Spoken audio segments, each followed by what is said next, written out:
Aula número 12, assistência de enfermagem às cirurgias mais recorrentes.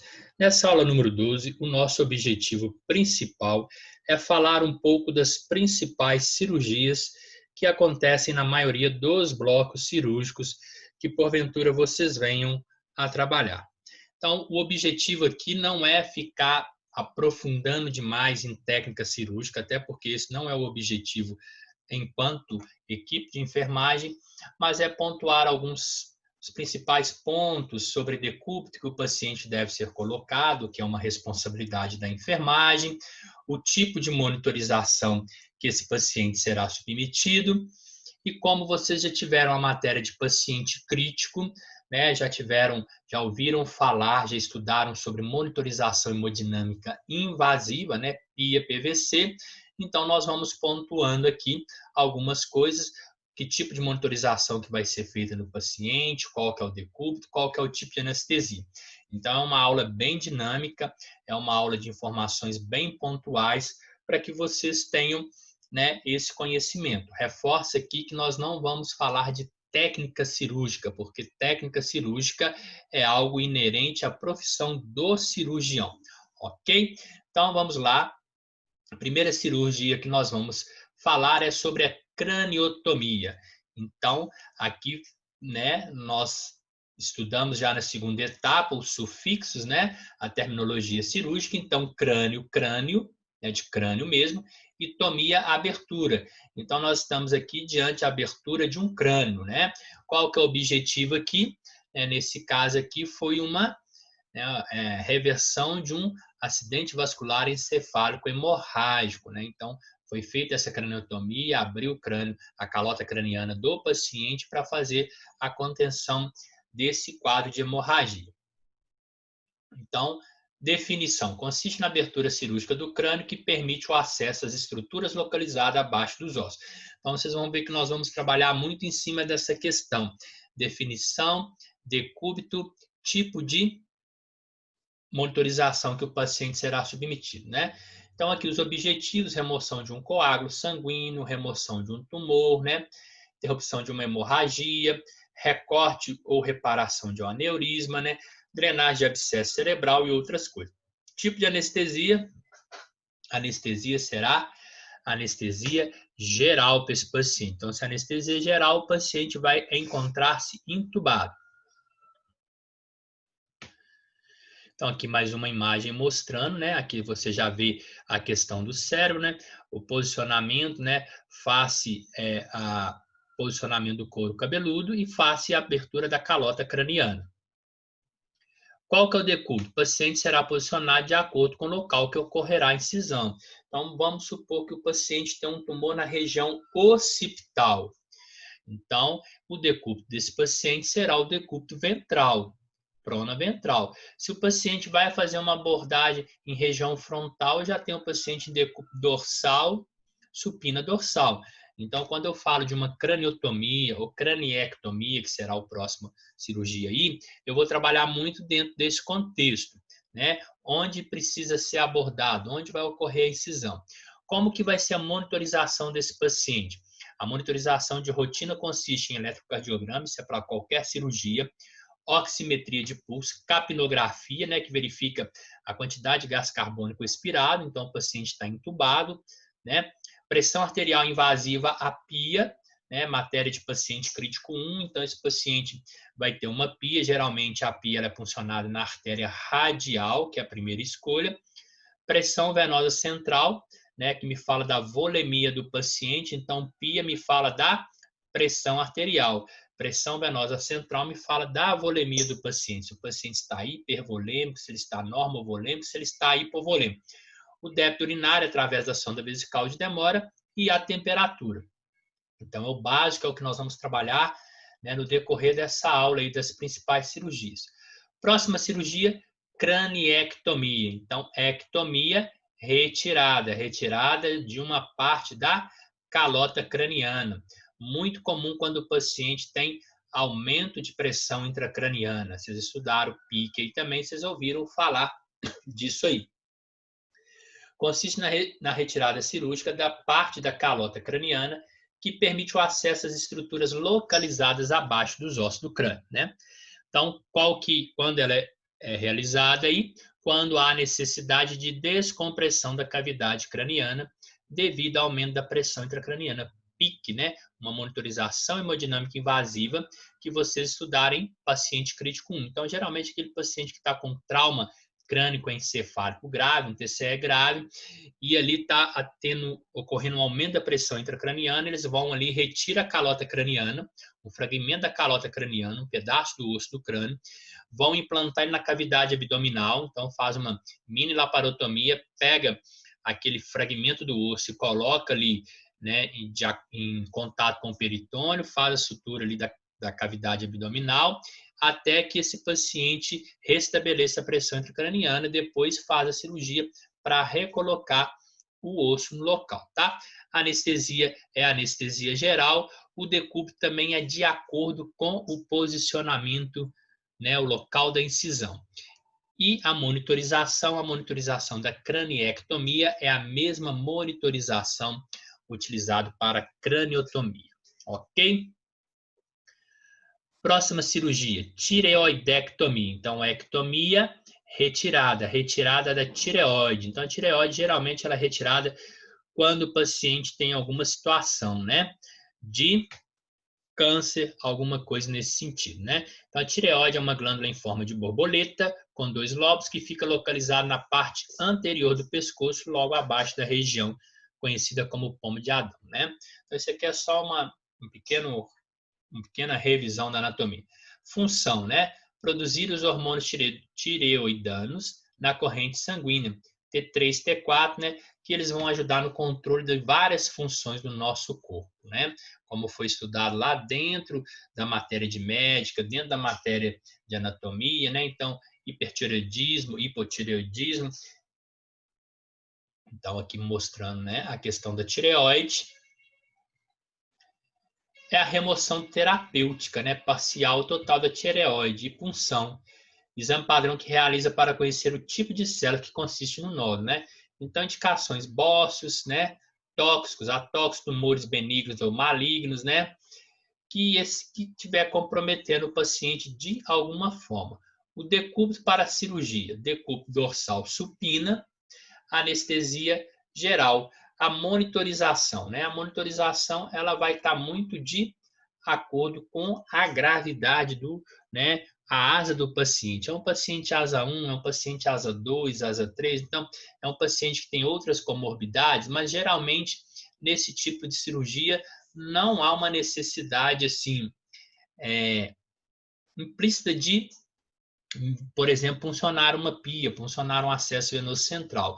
Então, a monitorização, ela vai ser aquela monitorização básica, eletrocardiograma, não precisa passar sonda vesical de demora, o paciente vai ficar entubado automaticamente, acesso venoso periférico, pressão não invasiva, né? Automatizada não invasiva, mas se eu estou diante de um paciente que tem alguma comorbidade, é diabético, é hipertenso, paciente idoso, então pode ser que haja a monitorização da pressão de forma invasiva. Então, tem alguns casos que é obrigatório monitorização da pressão invasiva, e tem outros casos, e também com PVC, que é o caso da CRVM, a próxima cirurgia que nós vamos estudar, mas também tem outras cirurgias que não há necessidade. Então, vai ficar muito ali, o anestesista ele vai fazer uma análise clínica do paciente para ver se esse paciente tem mais algum agravante que necessite invadir o paciente com uma monitorização invasiva.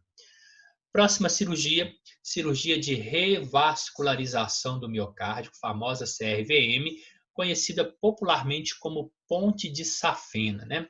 Ela é indicada no caso quando o paciente tem uma obstrução de uma artéria coronária. Então, conhecida como ponte de safena, igual eu falei, é um procedimento cirúrgico que visa aumentar o fluxo sanguíneo em locais do miocárdio afetados pelo estreitamento ou obstrução das artérias coronárias, que são responsáveis pela perfusão sanguínea do coração. Então, no caso de infarto, por exemplo, né? É um tratamento indicado em caso de doenças coronárias, tem por objetivo avaliar os sintomas que os medicamentos não são capazes. Então, a CRVM, ela vem muito quando já fez o tratamento medicamentoso, não conseguiu, né? As artérias estão ali com estenose arterial, né? Diminuindo o fluxo sanguíneo, e quando diminui o fluxo sanguíneo no miocárdio, compromete o funcionamento cardíaco, compromete a parte sistêmica do paciente como um todo. Às vezes tentaram o cateterismo, né? Não conseguiram pelo cateterismo também, então acaba fazendo a opção pela CRVM. Indicações, tratamentos de artérias coronárias, igual eu falei, né? Muito comum em paciente diabético, idoso, obstrução da artéria coronária esquerda, né? Que vai nutrir as principais artérias que irrigam as partes mais importantes do miocárdio, o mau funcionamento do coração que leva à diminuição do aporte sanguíneo. Então, essas são as indicações da CRVM. Então, por exemplo, eu tenho aqui, né, uma artéria coronária, então mostrando as artérias coronárias, e quando eu tenho uma obstrução, então acúmulo de gordura, igual vocês estudaram em médica, na parte de infarto aí, né, dentro de médica 3, então vai tendo essa obstrução, ocorre uma estenose, que é o estreitamento da artéria pela obstrução, e de repente, né, acaba levando a uma redução do fluxo sanguíneo nessa região. Consequentemente, eu preciso levar esse paciente, ou vai tentar um cateterismo, né? Se não conseguir pelo cateterismo, que é um procedimento minimamente invasivo, acaba fazendo a opção, né, pela CRVM, que é uma cirurgia invasiva, tá? Decúbito dorsal supina, anestesia geral balanceada, né? Então o paciente vai ficar entubado. A monitorização é monitorização completa, tá? Então, eletrocardiograma, ECG, oximetria de pulso, capnografia, pressão arterial invasiva, APIA, pressão venosa central, débito urinário e questão da temperatura aí também. Se o paciente é muito grave, às vezes eles são recomendados até o catéter de Swan-Ganz, que é o catéter de artéria pulmonar, né? Mas aí são os pacientes que estão bem mais graves mesmo, que vai ter essa indicação. Então, eu tenho uma obstrução e é automaticamente face à ponte, que pode usar alguma veia do próprio corpo do paciente, por exemplo, a veia safena, ou pode usar algum material sintético. Então, pega-se um ponto mais alto e faz uma anastomose, que é a junção de um vaso sanguíneo no outro. Faz essa junção, que seria, vamos supor, entre aspas, aí uma emenda, num ponto mais alto, né? E tira, passa, coloca num ponto mais baixo. Então, essa parte aqui que está obstruída, que não conseguiu desobstruir, você faz uma ponte e acaba levando o sangue para essa outra área e irrigar. Então, por isso que é conhecida como ponte de safena. Então, a safenectomia, que é quando é feita a retirada da safena. Então, a safena que é utilizada para fazer a ponte de safena. Por isso que eu tenho, em algumas situações, a cirurgia de safenectomia e, concomitantemente, a cirurgia de CRVM. Para fazer a CRVM, eu tenho que fazer uma esternotomia, a abertura do externo, para que eu tenha acesso ao coração. Tranquilo? Então, aqui mostrando mais uma imagenzinha, no momento que estão fazendo a ponte de safena, né? A anastomose dos vasos sanguíneos. E aqui outro desenho mostrando que é feita uma conexão, uma anastomose, num ponto mais cima e automaticamente conecta no ponto abaixo, onde se tem a obstrução. E aí acaba refazendo aí restabelecendo o fluxo sanguíneo naquela parte que estava comprometida. Quando vai fazer essa cirurgia, eu tenho que utilizar uma máquina, que é a máquina de SEC, que é a circulação extracorpórea. Então, essa máquina de SEC não precisa ficar decorando todo o funcionamento que vem falando nos slides, mas essa máquina ela vai fazer o quê? Ela vai fazer a função do coração e do pulmão. Então, aqui vem falando, contando a história. Eu tenho o profissional perfusionista, que é ele que vai operar essa máquina, vai manusear a máquina durante a cirurgia. E essa máquina, que é essa maquinazinha aqui pequenininha, né? Na verdade, ela é muito grande. Então, por isso que a sala que tem cirurgia cardíaca, ela tem que ser uma sala bem ampla. E automaticamente essa máquina ela faz a função do pulmão e do coração. Então, é ela que vai fazer, né, as funções de bombeamento do coração, né? E as funções de troca gasosa, Então, ela tem a função ali também de, de fazer a troca gasosa do sangue ali, né? Então, tem um oxigenador e o sangue é bombeado para um ponto do sistema arterial do paciente. Então, na verdade, para que se faça a cirurgia de CRVM, né, que é a ponte de safena, eu tenho que, de certa forma, num determinado momento, parar esse coração temporariamente, né, os batimentos cardíacos, para quê? Para que o médico consiga fazer, né, a sutura da anastomose aqui. Então, interrompe o fluxo sanguíneo no coração. Então, o sangue é retirado lá na veia, faz a canulação, que está falando aqui, né? Que é conectar a máquina de SEC, que é a circulação extracorpórea, na chegada ali da veia cava superior e veia cava inferior.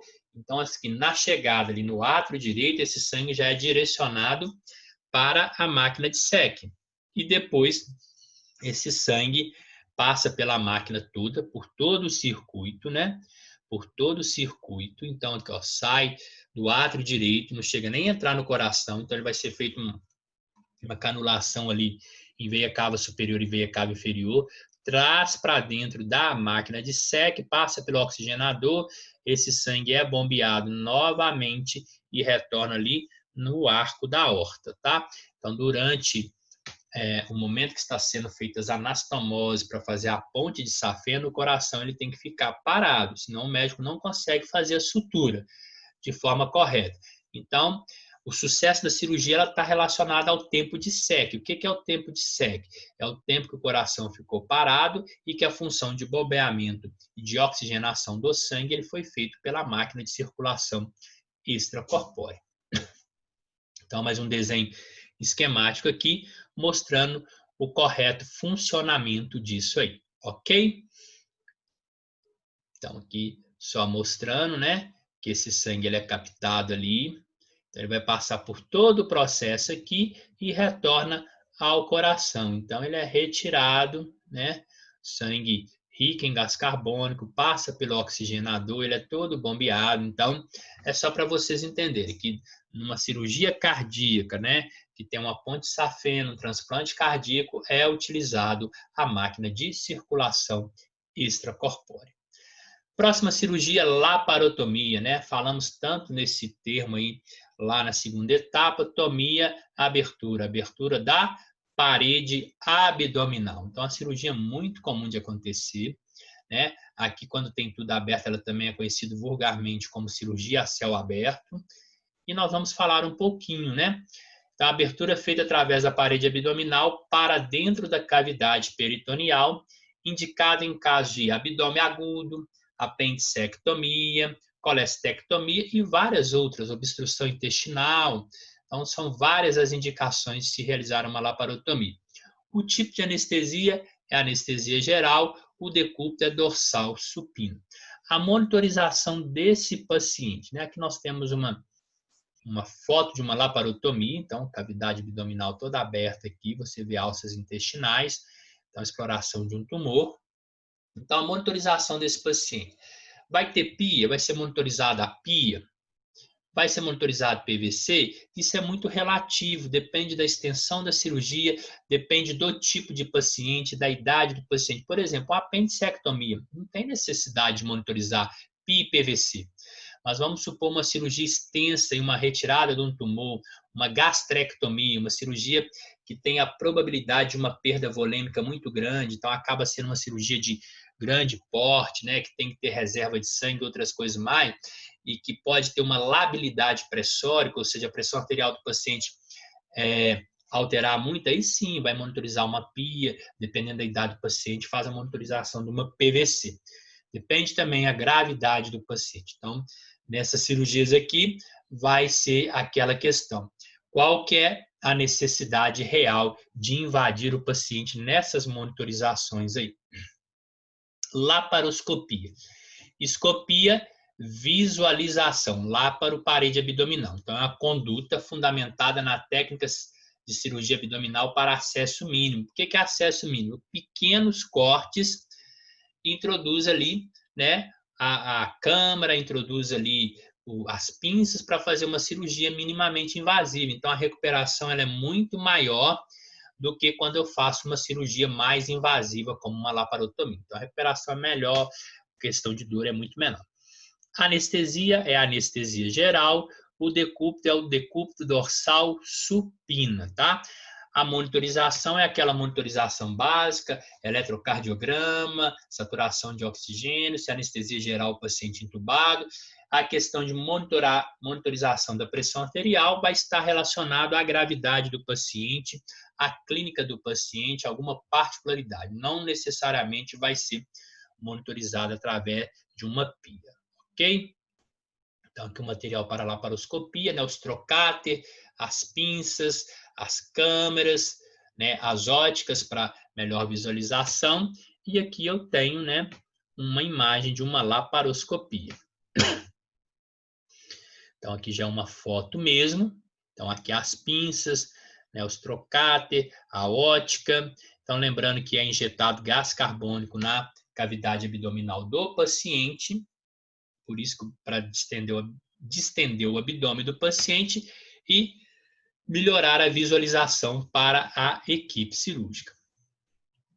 Então, aqui o médico opera olhando para o aparelho de vídeo. Então, tem que ter o gás carbônico vai distender a parede abdominal, né? Então, o médico não olha para a parede abdominal, ele olha para o equipamento de vídeo, para a TV. Então, essa é uma cirurgia minimamente invasiva. Pode ser feita uma colecistectomia, uma apendicectomia, uma esterectomia e várias cirurgias são feitas por essa técnica aí, né? Então, a laparoscopia é a técnica utilizada para se fazer essa cirurgia. Apendicectomia, ectomia retirada do apêndice.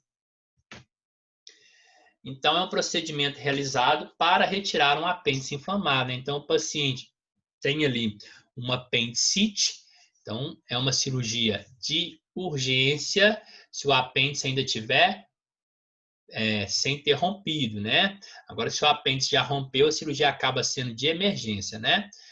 Então, o apêndice ele fica ali ligado ao seco, né, parte do intestino.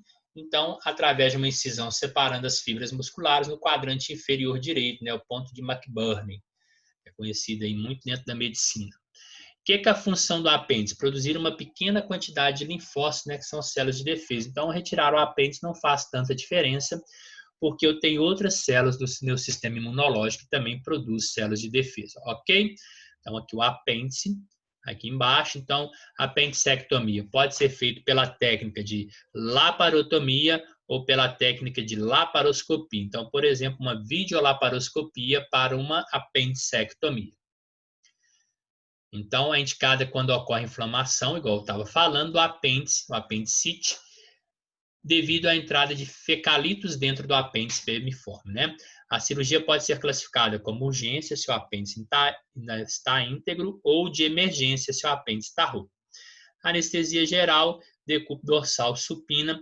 A monitorização é igual eu venho falando, vai depender muito da clínica do paciente. É um paciente que está muito grave, o apêndice já rompeu, o paciente está evoluindo com abdômen agudo, então vai ser uma laparotomia exploradora.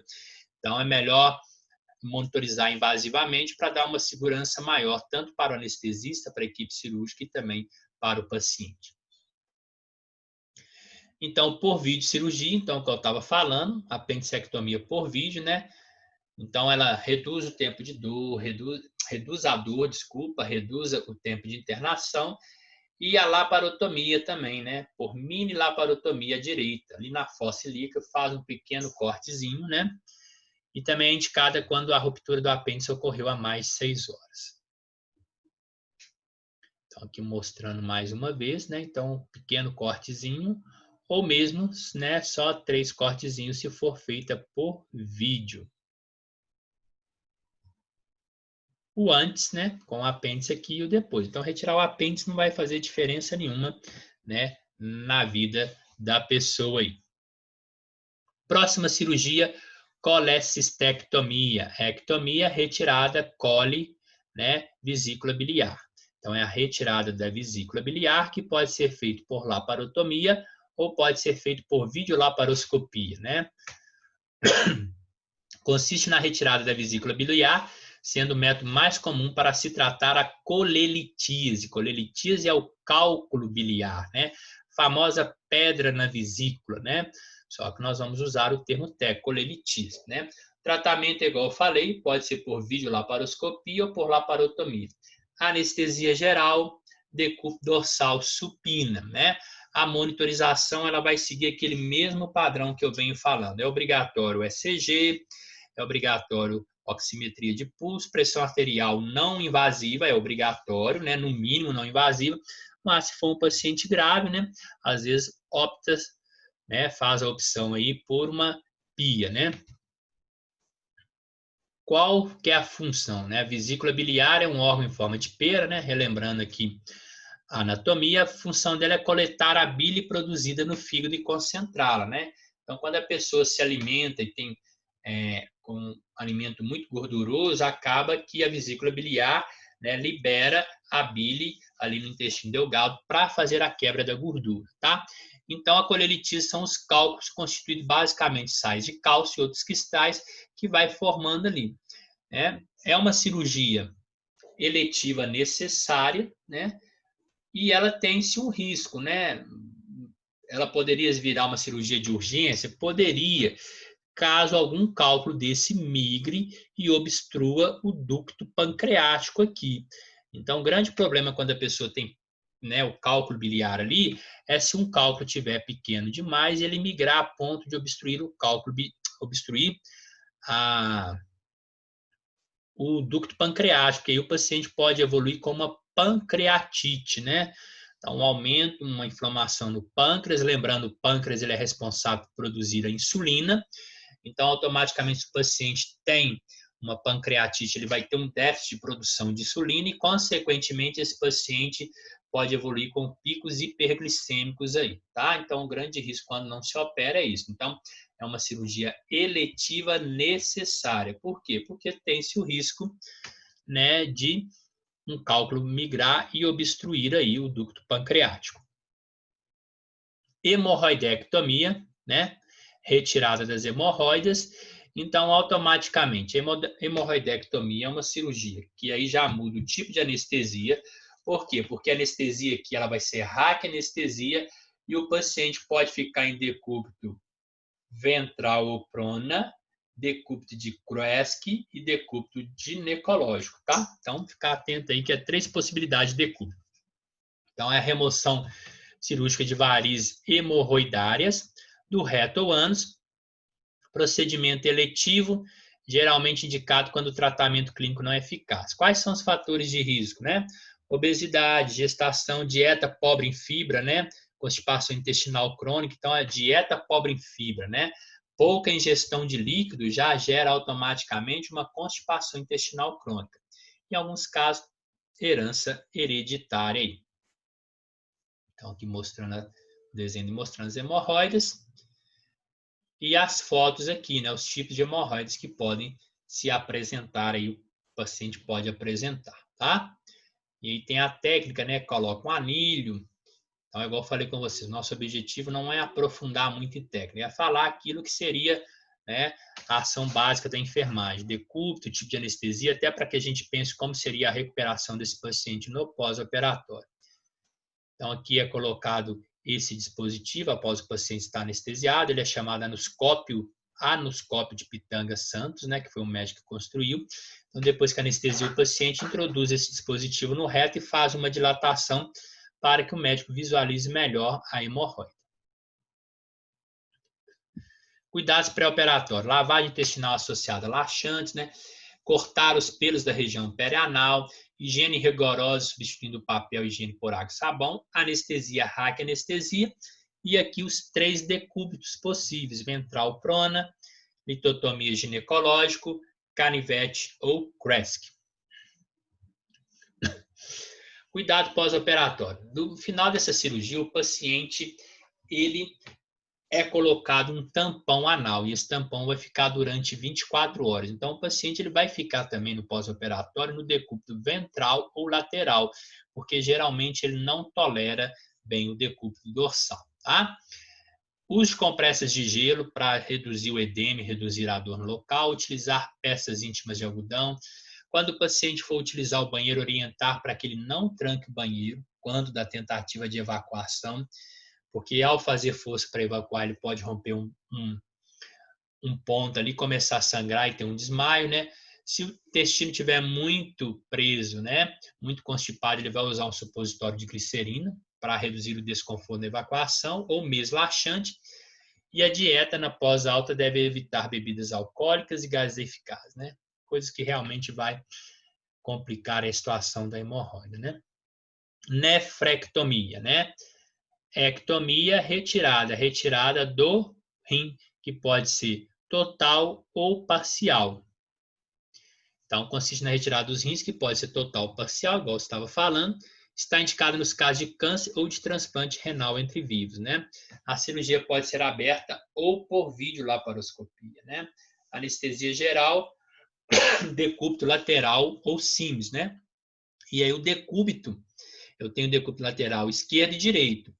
Então, se vai remover o rim direito, o decúbito é lateral esquerdo e vice-versa. Se vai remover o rim esquerdo, o paciente vai ser colocado em decúbito lateral direito. Ficar atento a esse pequenozinho detalhe, ok? Então, aqui, ó, igual esse paciente aqui, ele encontra-se em decúbito lateral direito, tá? Prostatectomia é retirada da próstata, né? Cirurgia que somente o homem vai ser submetido, se for submetido algum dia, né? É igual a esterectomia. Então, a cirurgia para o tratamento do câncer de próstata é chamada de prostatectomia radical. Consiste na retirada da próstata e das vesículas seminais, assim como de linfonodos pélvicos nos casos de doenças de maior risco, né? Anestesia geral, decúbito dorsal supina, né? Então, quando retira as vesículas seminais, há necessidade de cortar os canais deferentes. Então, não há ejaculação após a cirurgia. Mas o paciente continua sentindo normalmente a sensação do orgasmo, não é alterada, tá? Só que quando retira a próstata ali, acaba, né, retirando os canais deferentes, tá? A prevenção do câncer de próstata é feita, né, com controle do exame da dosagem do PSA no sangue e com toque retal, que é indicado a partir dos 50 anos em caso de homens que não têm histórico familiar, né? Quando tem histórico familiar de câncer de próstata na família, esse exame aí, ele tem que ser feito, né, com acompanhamento, às vezes até antes, bem antes dos 50 anos. Mas se o PSA, até os 50 anos, se o PSA do homem ali está se mantendo normal, ele vai normalmente acompanhando pelo PSA, mas quando chega aos 50 anos, ele tem que fazer o exame do toque retal. Então, aqui mostrando a próstata, né? Então, a próstata aqui, a bexiga. Então, quando é feita a prostatectomia radical por via aberta, é através de um corte na região inferior do abdômen. Então, nesse caso aqui, o paciente vai ficar em decúbito dorsal supino. E ela ainda pode ser feita por vias chamadas minimamente invasivas, né? Que é a via laparoscópica, tá? Em todas as técnicas, após a retirada da próstata, a bexiga é suturada na uretra, restabelecendo assim o caminho da urina, né? O paciente fica com sonda vesical de demora, né, de 7 a 10 dias, mas depois ele recebe alta, né? E vai fazendo os acompanhamentos ali. Então, aqui eu tenho a próstata, então faz a retirada dela e depois faz a junção, né, da uretra aqui na bexiga. Quais são os sinais que a próstata do paciente pode estar aumentada? O paciente começa a sentir dor ao urinar, dor ao ejacular e hematuria. São sinais que pode ter alteração no tamanho da próstata, tá? Isso é muito importante. Vamos agora às cirurgias da ortopedia. Então, primeira cirurgia, osteossíntese de rádio. Todas as vezes que eu tenho esse termo osteossíntese, eu estou falando de um tipo de cirurgia para restabelecer alguma fratura. Então, aqui, na verdade, o paciente tem uma fratura no rádio. Qual que é o decúbito? Decúbito dorsal, supina, né? E bloqueio, anestesia, bloqueio de plexo braquial. Não tem necessidade de anestesia geral aqui, a não ser que seja uma criança, alguma coisa assim. Mas a maioria bloqueio de plexo braquial, né? Então, o tratamento da fratura realizando a união de fragmentos ósseos por meio de parafusos, fios, placas metálicas e haste. Então, osteossíntese de rádio. Bloqueio de plexo braquial. Já variamos aqui de novo o tipo de anestesia. Osteossíntese de fêmur, a mesma coisa, né? O paciente tem uma fratura de fêmur, né? Então, fratura do colo do fêmur, fratura da diáfise do fêmur, fratura supraecondiliana, né? Então, muito próximo aqui da questão do joelho. Qual que é o decúbito? O decúbito dorsal, né? Anestesia, raquianestesia, né? Então, osteossíntese, né? É união de fragmentos ósseos por meio de parafusos, fios, placas metálicas e haste, tá? No caso da fratura de fêmur, o paciente será mantido na tração em decúbito dorsal até que ocorra a cirurgia. Então, isso aqui é muito importante, porque lá na unidade de internação, o que vai acontecer? O paciente ele fica em decúbito dorsal o tempo inteiro. Então, ele tem risco de, ele não deambula, então ele tem risco de trombose venosa profunda, então ele vai estar usando coagulante o tempo inteiro. Ele tem risco de lesão por pressão. Então, esse paciente é um paciente que demanda cuidado. Vai dar banho de leito? Vai. Então, na hora que dá o banho de leito, geralmente o paciente vai sentir muita dor. Então, o que se faz? Faz medicamento, um opioide antes, ali uns 30 minutos, antes de começar a manipular esse paciente para o banho, tá? Então, raquianestesia, decúbito dorsal supino. O paciente fica na tração, então isso aqui, essa imagem não representa uma fratura de tíbia, tá? Isso aqui é a tração que o paciente com fratura de fêmur vai ficar. Então, isso aqui é um que eles chamam de TTT, que é a tração. Então, vai tracionar aqui um pouco abaixo do joelho para alinhar o fêmur desse paciente. Então, se o paciente aguardar a cirurgia 30 dias, então, na verdade, esse paciente está com o fêmur fraturado, porque não engessa aqui não, só traciona. Se ele esperar ali 10, 15 dias, ele vai ficar 10, 15 dias com essa tração e nesse decúbito aí. Por isso que os plantonistas de moto aí tem que ficar muito atento, porque quando cai e fratura um fêmur, não só moto, né? Mas é o maior grupo de risco aí, vai ficar nessa tração aqui e durante a cirurgia vai ficar nessa posição na mesa cirúrgica, né? Porque é utilizada a mesa ortopédica.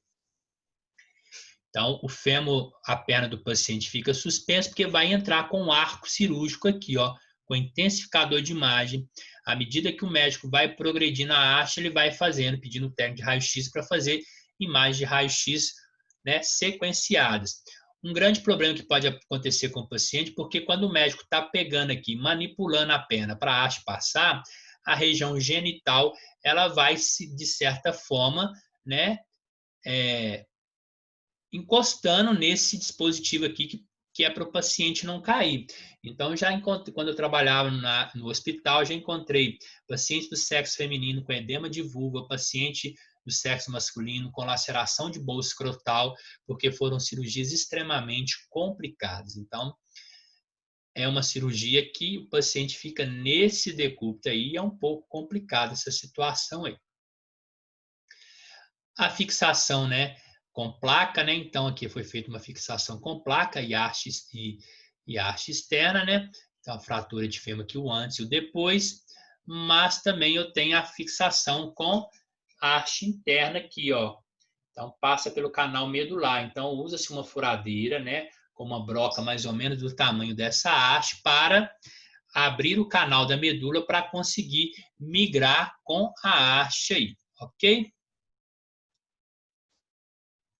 Artroscopia de ombro, né? Então, escopia, visualização. Então, a artroscopia ela é muito utilizada para cirurgias, né, de ombro, de joelho, né, de tornozelo, de punho. Então, o paciente aqui na artroscopia de ombro, né, usa-se um artroscópio que funciona mais ou menos bem similar à cirurgia de videolaparoscopia. Só que aqui agora vai ser o artroscópio, que é esse equipamentozinho, e o médico vai operar uma cirurgia minimamente invasiva ali, recuperação muito maior aí para o paciente.